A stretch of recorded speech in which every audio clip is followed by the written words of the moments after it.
He lay across the ground like a little shield. One paw was bleeding. He growled softly, warningly at anyone who came near.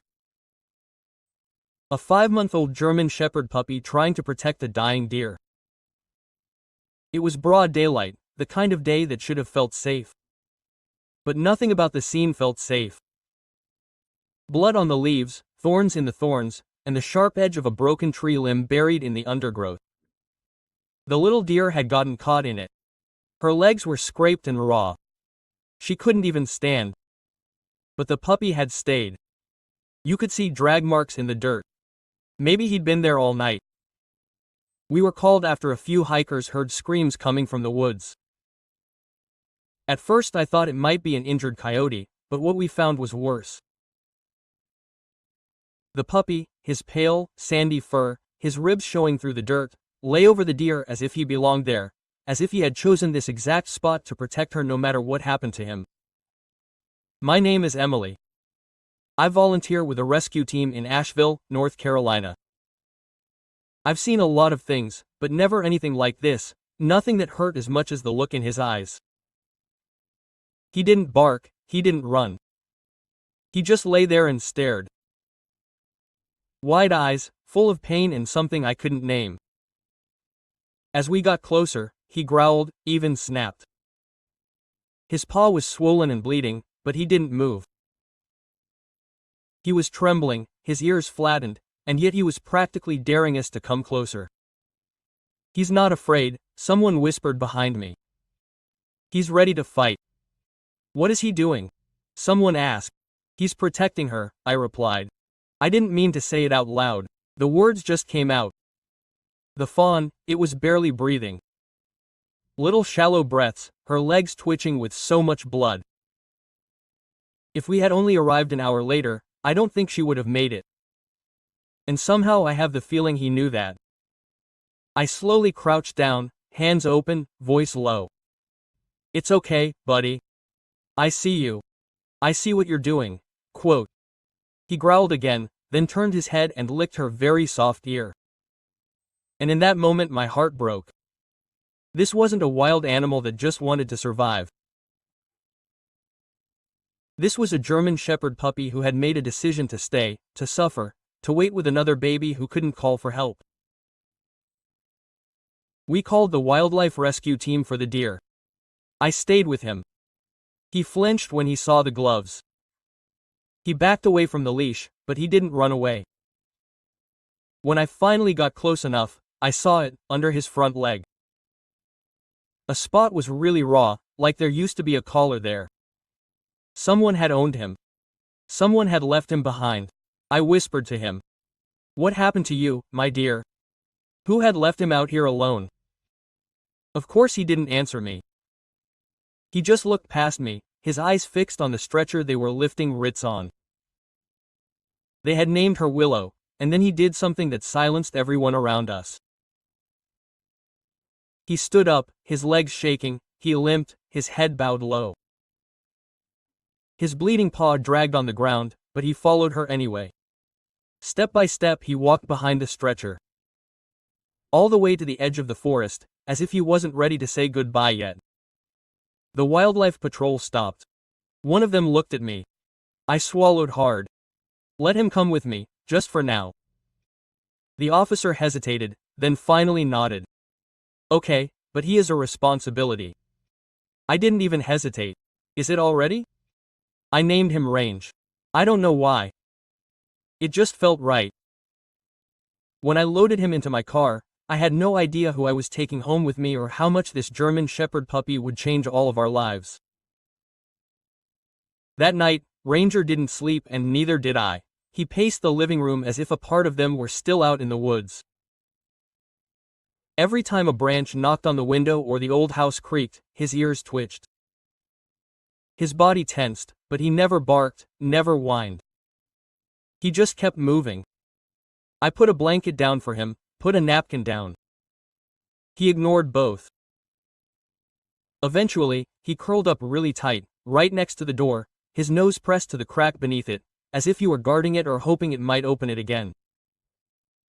I sat on the steps and watched him breathe, shallow and slow. He was so thin, his fur matted, covered in burrs and dirt. But still, he sat there like a soldier, alert, ready with a load that was far too heavy, and I couldn't stop wondering. Who teaches a puppy to carry such a load? I thought of Willow, the little deer. She was still at the wildlife center. Sedated, treated for deep wounds and shock. The vet said her eyes were in bad shape. She was severely dehydrated. Her body temperature had dropped far too low. They told me the only reason she was still alive was because Ranger had laid on top of her, keeping her warm, calming her, but Ranner didn't know that. All he knew was that she was gone again. At some point, I fell asleep on the couch, around 4 in the morning. I dreamed of tall trees, shadows, whispers that I didn't want to hear. And in the middle of it all, he was wrestling, not barking. He just stared at me. His mouth open, as if he would howl, but there was no sound. His eyes were directly in mine, as if he were pleading for something I couldn't understand. When I woke up, he still hadn't eaten, but he followed me every step of the way. When I moved, he moved. When I stopped, he sat down. Later that morning, 1-year-old son Caleb came down the stairs. Hanger froze, staring. Ears pricked, body tense. Caleb stopped halfway up the stairs. "It's huge," he said. "It's a baby," I replied. Hanger stared for a moment, then lowered his head and quietly walked away. We all carried things around with us that no one talked about. That afternoon I took him to the vet. He didn't struggle, didn't flinch. He just stood there quietly, his eyes fixed on the door the whole time. No collar, no tag, no microchip, but there were scars, age on his chest and side, and a fresh wound on his front paw.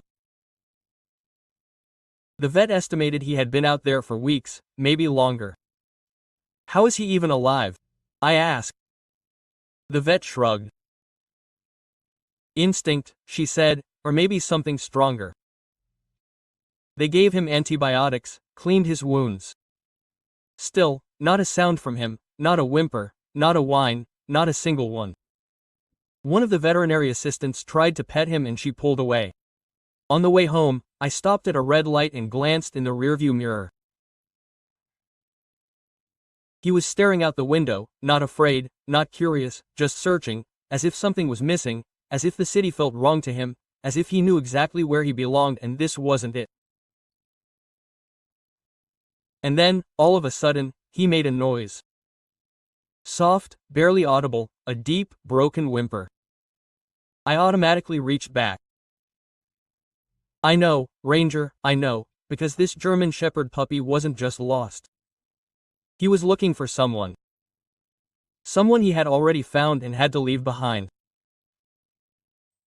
That night, he cried, not loudly, not constantly, but with soft, painful sounds, deep inside him.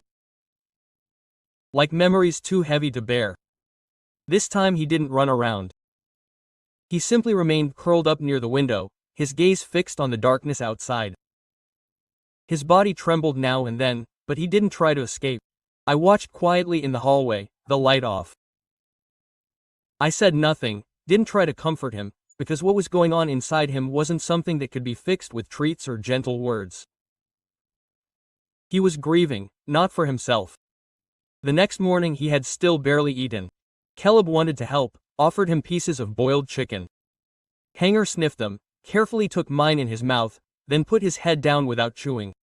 Caleb looked at me questioningly. "He doesn't like you," I said quietly. "He's just not ready yet." Later, when I was cleaning his paw, I saw something strange. A smear on the pad. No mud, no fresh blood. It was dry, older, and nothing at all. The resin clicked. He hadn't just laid across the crack to keep her warm. He had tried to save her, tried to pull her out of those twisted tangles. The wound on his paw, the drag marks in the ground. Hanger had hurt himself trying to free her. This wasn't just companionship, this was rescue. Protection. That day in the woods, this puppy had made a decision. He wouldn't survive if she didn't. I called the wildlife center. Willow was still alive, but barely. They weren't sure if she'd ever walk again. She refused food, flinched at every touch. They did their best, but they warned me carefully. They should prepare the children in case she didn't make it. But there were no children, just a dog. A dog who knew the truth. I knew and couldn't stand it. That afternoon I took Ranger for a walk, a drive near our home. I hoped the fresh air would help. Maybe it would distract him, maybe it would give him an appetite. But halfway there he suddenly pulled to the left, hard toward the trees. "Hanger! No!" I whispered. Not today, but he didn't listen. His body tensed. His nose worked the air. He pulled harder again. Not like a dog following a horse, but like someone who wants to go back to something sacred. So I followed him. The forest was thick and fast-growing, but Ranger didn't hesitate for a second. We weren't far from where we'd found him. And somehow his paws knew the way. No confusion, no hesitation, just quiet, determined steps. Finally we arrived.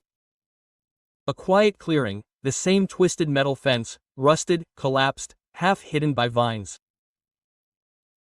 He stopped, just stood there, ears pricked, deep breathing. Then he sat down, his head down. No sound, no sign of Willow, but Ranger. He looked like he'd found a grave, and in that still, silent forest with sunlight streaming through the branches, something broke inside me, because in that moment I wasn't just looking at a German Shepherd puppy. I wasn't just looking at a dog. I was seeing a soul, one that had known grief. A puppy who had stayed where others would have run, who had chosen pain. Instead, it was abandonment, and in that moment I realized Hanger had never been lost. He knew exactly where he was going. The only question was, could I follow him? I walked him home in silence. He didn't struggle, but he didn't look back once. His gaze remained fixed on the forest, steady, as if he'd left something there, something that didn't come with him. That night, the house felt different. Hanger was no longer pacing. He wasn't crying, he was just lying there quietly, his head on the floor, right at the threshold between the hallway and the door, as if waiting for someone to come through. Caleb sat across from him with his sketchbook, his legs crossed. He didn't say anything. He just drew. Every few minutes it was too late to look at him. Then he went back to his pencil. Hanger didn't move, but I saw him look back. Later that evening, I sat down and reviewed the vet's report. His injuries weren't life-threatening, but one note made me pause. Several indicated rubbing. Tethering. Puppy showing signs of emotional withdrawal. Mild trauma reactions. They had been careful with their words, but they didn't need to be. I knew what that meant. This wasn't the first time Hanger had been trapped. And yet, instead of getting angry, instead of wanting, this puppy had decided to help. He had used what little strength he had left to warm someone else, to protect them, to bleed for them. A wild baby. Just like him. I leaned back in my chair, staring at the ceiling. Quote, "Who are you?" I whispered. The next morning, my cell phone rang, the wildlife center. Quote, "Willow had survived the night. She stood up," the rehab specialist said. Just for a moment, but she stood up. She even took a bite of food. It's not much, but it's a good sign. My hand shot to my chest. She reacted when a dog barked outside, they added. Do you know if she had contact with one? I swallowed hard. She had more than just contact, I said quietly. I hung up and went into the living room. My heart was pounding. Hanger was sitting at the window again, staring at the trees. I knelt down next to him, opened the short video the wildlife team had sent me. Only 10 seconds, but in it, Willow lifted his head. Bright eyes, wobbly legs, but she stood. I held the phone out to him. Quote, "Chow," I whispered. Hanger took a quick look at it and he stared. Tail still, breath held. Then, very slowly, his ears lifted. He took a step forward, touched the screen with his nose, his whole body trembling, and then, just once, he made a sound. A short, quiet whine, his first real sound in days. A moment later, his tail moved. Not quickly, not playfully, but it moved because he understood that this German Shepherd puppy had kept her alive long enough for help to arrive. He had stayed, in the midst of the pain, the fear, the hunger, because he couldn't leave her alone, and now she was alive. That night, for the first time since I'd met him, Ranger went to his naff and he ate. Not all, but enough. Then Ranger did something small, but it meant everything. He lay down at KB's feet, let his head sink ever so gently onto the boy's sock-covered teeth, and closed his eyes. Something had changed. He was still broken, still full of shadow. But now there was a crack in the wall and light behind it. The next morning, I opened the front door to get the newspaper in and he bolted. No growl, no bark, no warning. Hanger ran past me like a shadow on a mission. I barely had time to grab my boots. I grabbed the leash, my heart racing, and ran after him, calling his name, but he didn't run wild. He wasn't panicking, he was on his way and he knew exactly where he was going. I caught up with him halfway to the path behind our house. The woods were thicker here, the air cooler.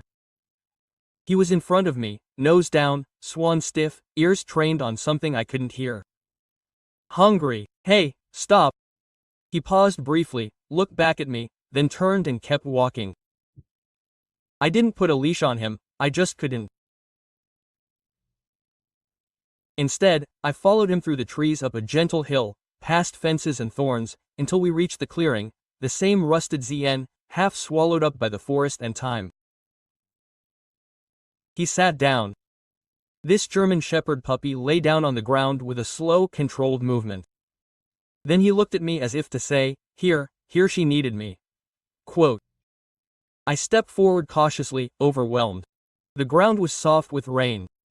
The air smelled of moss, of wildflowers, and something else. A whiff of animal scent, almost gone, but still fresh. Hanger pressed his nose to a flattened spot in the grass. Then he exhaled sharply. He wasn't looking for her. He remembered her. This place wasn't just a memory, it was a sign. This was the place he had chosen to stay, where he could have run but didn't, where he had bled for her, where he had waited, not knowing if help would ever come. He looked at me again, not sad, not desperate, just calm. I crouched down next to him. My hand covered the spot where the regs had been. A few soft hairs still clung to the bottom of the fence. I swallowed the lump in my throat. You saved her, I whispered. And maybe you saved yourself too. Hanger didn't move, but I could see something loosen in his shoulders. A little release, a hint of peace. He didn't pull on the way home.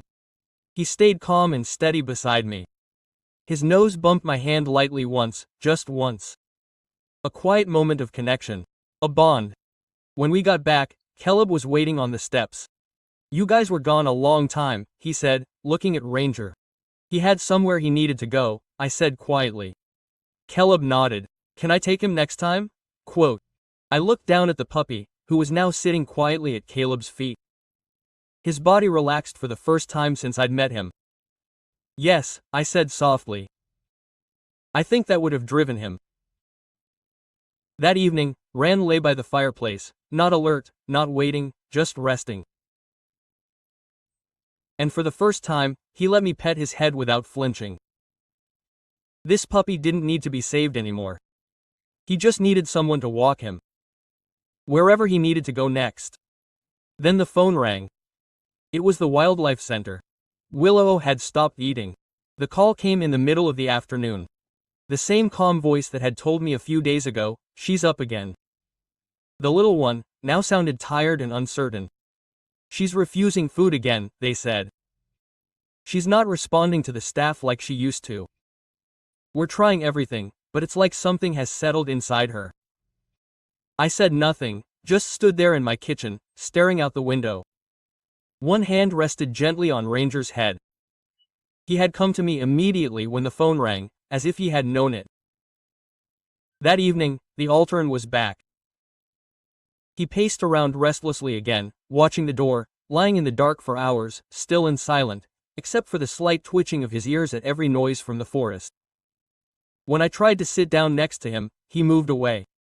No growling, no snapping. He simply refused to be touched. This was no puppy missing a friend. This was grief in full force. The next morning, I made a decision. I called the rehabilitation center and asked if we could come visit. The other end was hesitant. Wild animals should not form bonds with domestic animals. Contact was severely limited, but when I explained who it was and what they had done, they agreed.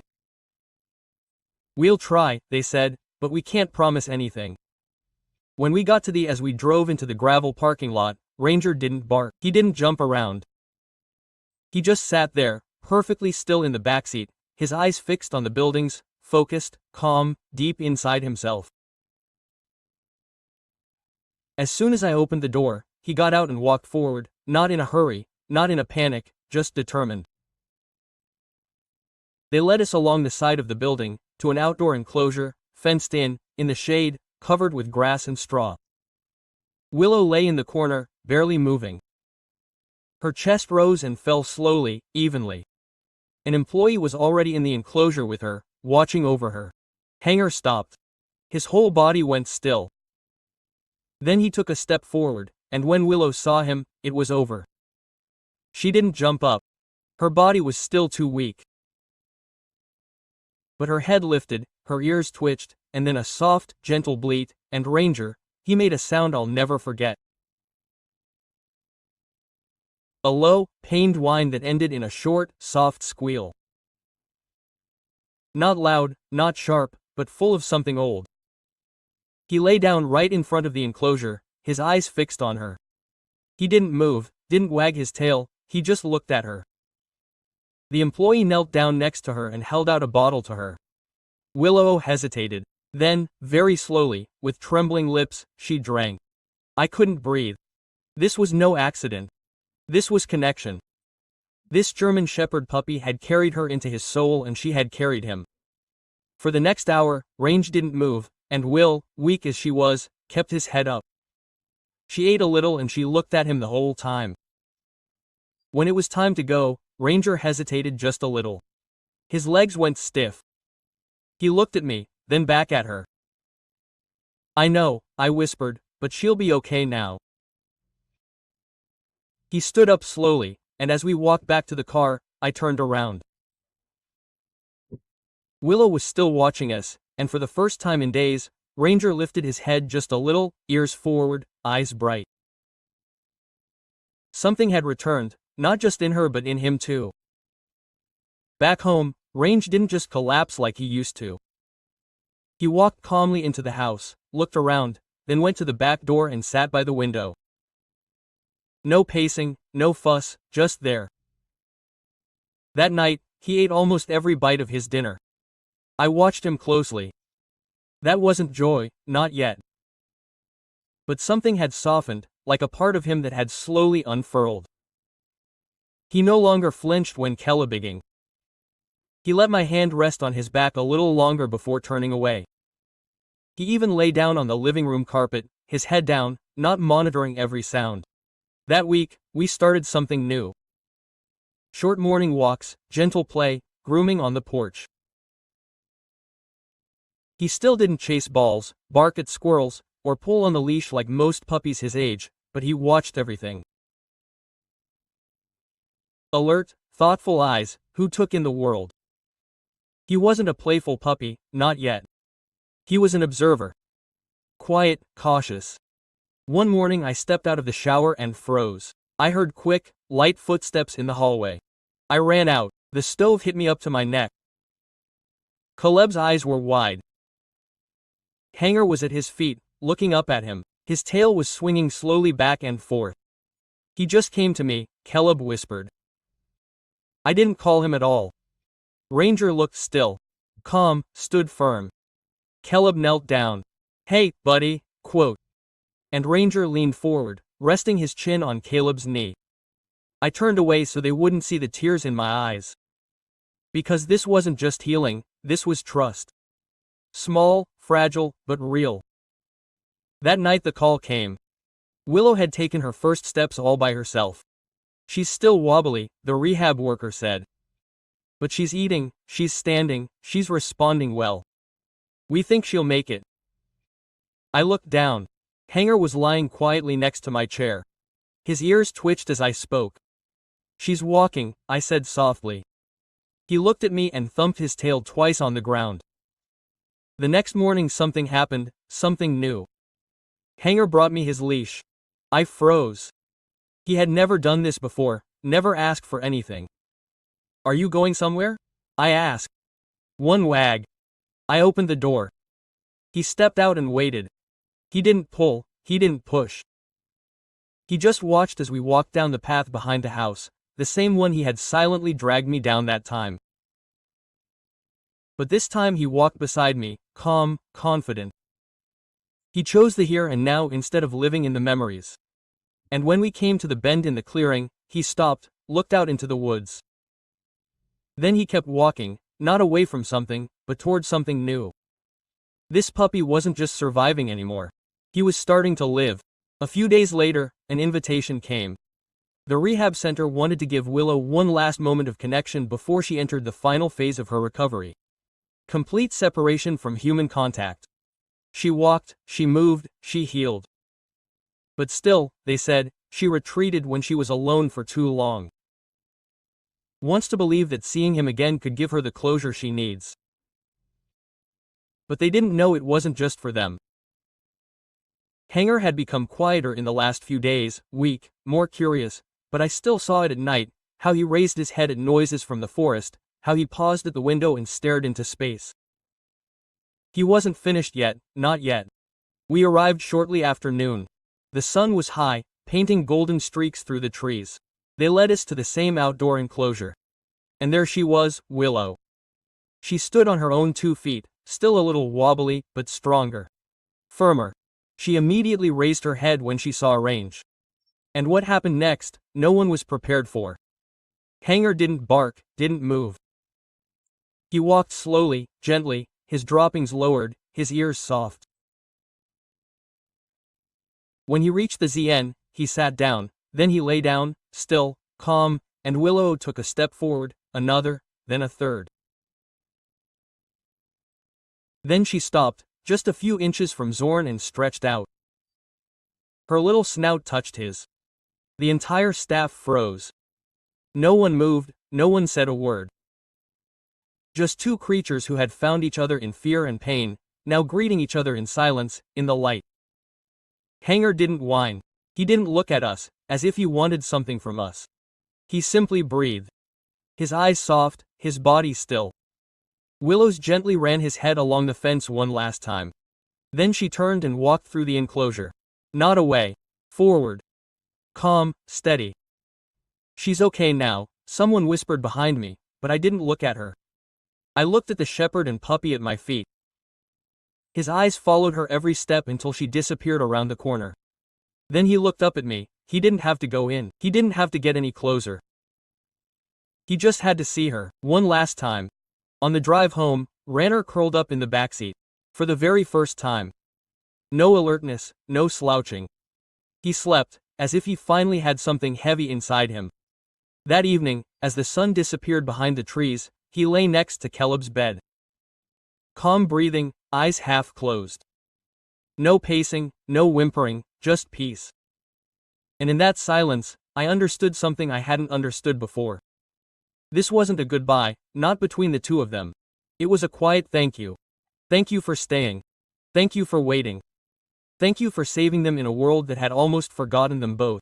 2 days later, Willius was scheduled to be released into the wild. The wildlife team called. She had mastered all the Meilenstein. Walking, searching for food, responding to distant noises. Her leg had healed faster than expected. She's ready, they said. She was to be taken at dawn to a protected area where other deer had recently been spotted. I looked over at Ranger. He was lying quietly on the porch, his head on his paws, watching the wind rustle through the trees. I didn't tell him right away, I didn't know how. That evening I sat down on the steps with him. Quote, "She's going home," I whispered. His ears twitched, but he didn't lift his head. I stroked his back gently. He didn't pull away, but he didn't lean in either. And then I knew he already knew. The next morning I called the center and asked if we could come. Just one last time. They agreed, but only on one condition. No contact. Willow had to go back into the wild now. Too much familiarity could set her back. We arrived before sunrise. The grass was still heavy with fog. The nurses moved quietly. They opened the back door of the transport box. Willow stood inside carefully but quietly. Hanger didn't move.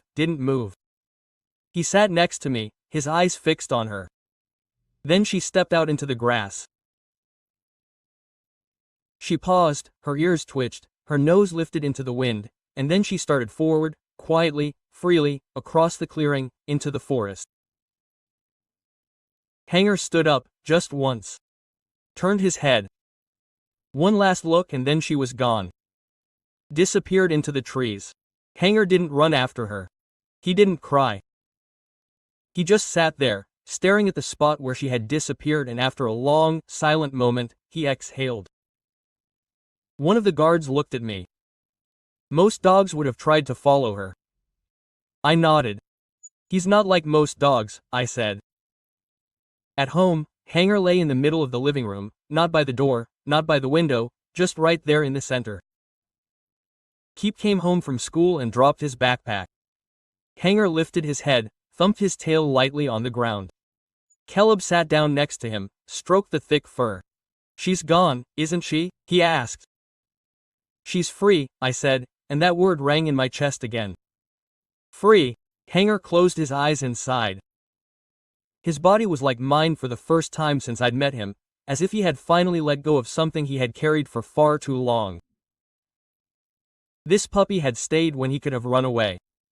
He had given her warmth, security, and protection without ever asking for anything in return. And when the time came, he let her go. Not because he had stopped loving her, but because he knew something deeper, that love is not about holding on, but about recognizing when it's time to let go so that you can live the life you were meant to live. And now, perhaps, it was time for him to start living his own. We didn't adopt Range. He adopted us. It started small, following Caleb from room to room. Lying quietly at his feet while he did his homework. Walking next to him to the post office. He never demanded attention. He was just there, quiet, calm, reliable, and cool too. He changed. My son, who used to barely look up from the screen, was now sitting outside on the porch. Drawing, letting go, just being there with Ranger, curled up next to him. One afternoon I found the two of them lying on the carpet. Caleb whispered something in Hanger's ear. His voice was low, uncertain. Hanger didn't move, just blinked and then leaned gently toward him. Later I asked Caleb what he had said. He just shrugged. "Things like that, I don't talk about them with anyone else." That night I stared at the ceiling, heartfelt and fragile. I hadn't realized how much grief still lived in our house, how quietly it had settled into all the spaces since we lost my husband, until a puppy came along and filled those gaps without even trying. The doctor gave Ranger the green light for normal activities. He just did. "Wonderful," she said. "Whatever they do, it works." I wanted to say, "He's the one who heals." Then came a moment I hadn't expected. We were at a small shoe convention, a quiet meetings for children and parents struggling with fear, trauma, or loss. I was involved through my foster care provider. I fell in love with it.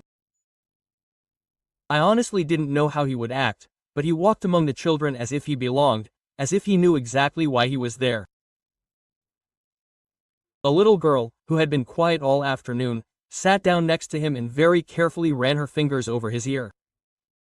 Her eyes softened, his breathing calmed. A boy with trembling hands put a hand on Ranger's back and whispered, "You're not scary, you're just me." Later, a staff member came up to me. Is he certified? She asked. For what? For therapy work. I shook my head. No, he's just our dog. She smiled. Well, think about it. He already does it anyway. That night, Kalepis first said he was more than just a dog. Right? I nodded. He's exactly what we needed, even before we knew we needed him. The next morning, I ordered him a personalized name tag. 3 days later, it arrived. Kalepis attached it to Ranger's collar, very carefully, as if it were something sacred. It read, Ranger, found in the forest, lives in our hearts. The puppy that once lay over a dying fawn now lay on my son's chest as he walked. Both were breathing calmly and deeply, two hearts sending sand into the silence. And for the first time in a very, very long time, we all dreamed in peace. The last time we visited the wildlife center, it wasn't about Willow, it was a small car event. They were celebrating the rehoming of several animals. Families gathered under tents, volunteers handed out brochures. Children also showed off photos that were hung on display boards. And then there was this image, a photo that hit me like a ton of bricks, taken weeks ago, a low angle, a German Shepherd puppy lying next to an injured Rehkitz. His gaze straight into the camera. Protective, silent, fiercely determined. Is that it? Caleb asked. That's him, I said quietly. There was a small caption underneath the image. The Guardian. I looked down. Anger sat quietly next to me, watching the children play. He doesn't even know what he did, Kelly said. I smiled. Maybe he does know after all, on his own account. A woman came towards us, holding a clipboard. Are you the ones who brought Range? I nodded.